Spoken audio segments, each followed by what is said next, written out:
Trump on trial. The 45th president set to enter a third week in court for his so-called hush money trial, referring to allegations that he falsified documents to cover up a sexual encounter with porn star Stormy Daniels.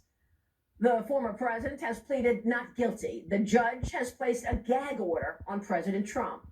All of this as President Biden is traveling to swing states this week again after recently mocking Trump's troubles. Under my predecessor, who is busy right now, Pennsylvania lost 275,000 jobs. Trump, meanwhile, tried to jam in campaigning wherever he could when he wasn't expected to be sitting there in court, such as on Thursday this week at 6:30 in the morning, where he spoke to construction workers in Midtown Manhattan who chanted, "We want Trump and USA."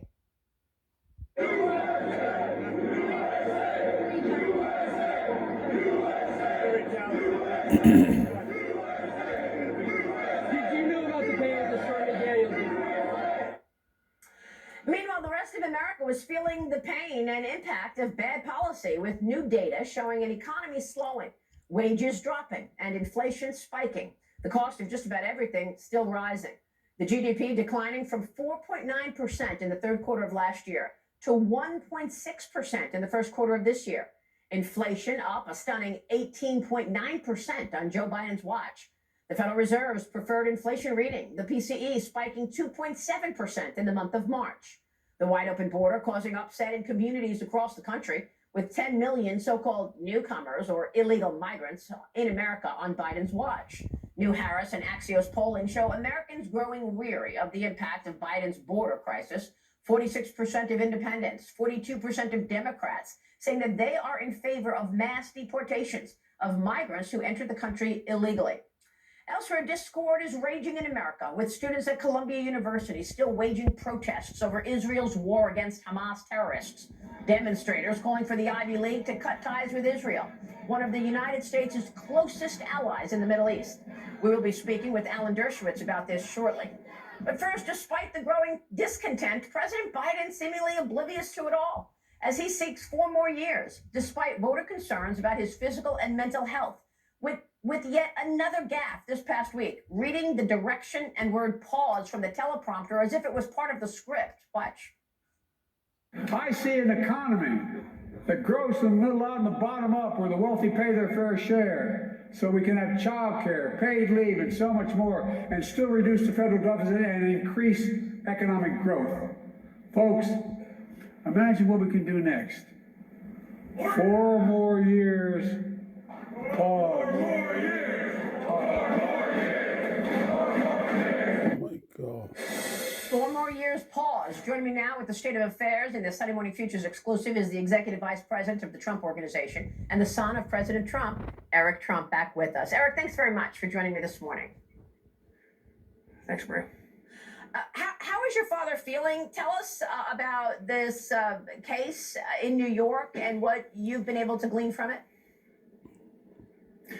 My father's feeling great. His poll numbers are through the roof. You see that in every single swing state he's beating Biden. His fundraising numbers are off the chart. The love out there is incredible. You saw it with the union workers in New York. You saw it when my father went up to Harlem with the African-American voters. You see it with youth voters, which was typically obviously a Democratic segment.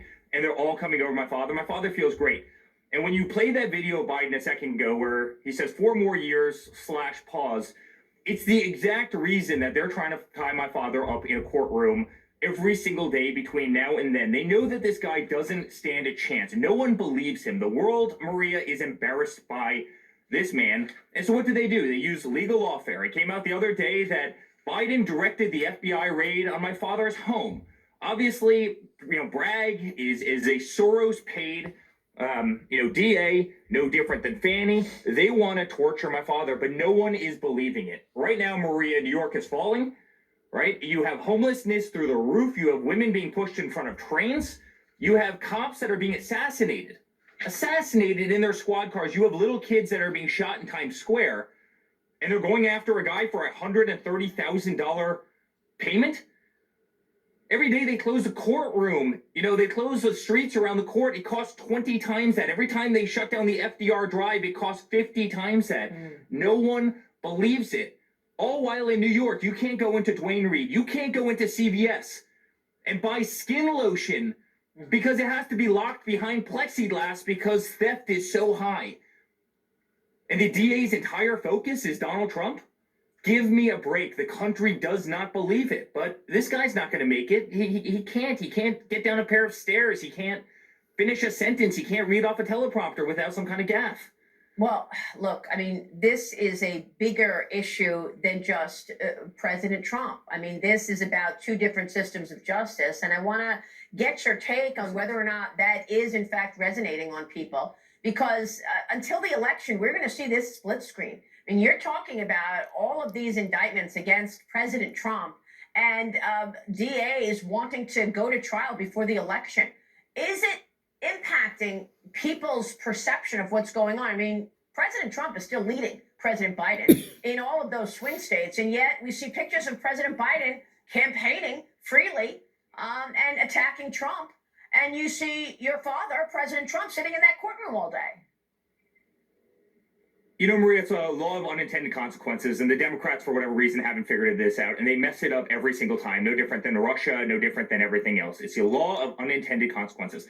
Biden goes to Pennsylvania, and 0 people show up. Literally, I go to any rally, and I have 100 times more people than Biden had 2 weeks ago in Pennsylvania. Yet my father, at 6:30 in the morning, goes out, and he has every union worker on the biggest job in New York chanting USA, USA, USA before they're even opening their eyes. That's how early it is.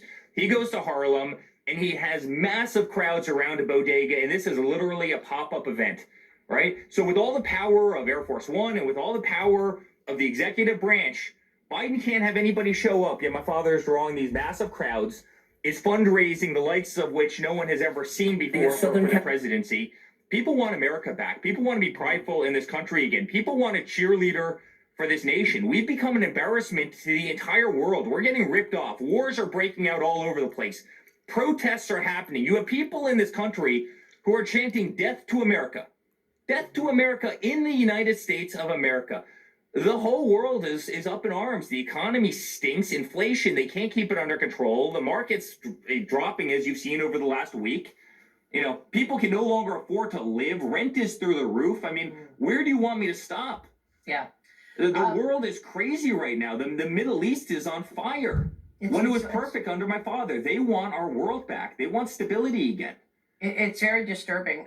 The Supreme Court is now weighing this monumental case on whether or not President Trump has immunity from prosecution. We saw some of the hearing this week, and it felt like, listening to some of those Supreme Court justices, that they were willing to admit to some or acknowledge some immunity. What did you take away from what you heard from the Supreme Court this week, and when do you expect a decision? Well, God help us if they get it wrong. That's what I take away. I know the system very, very well.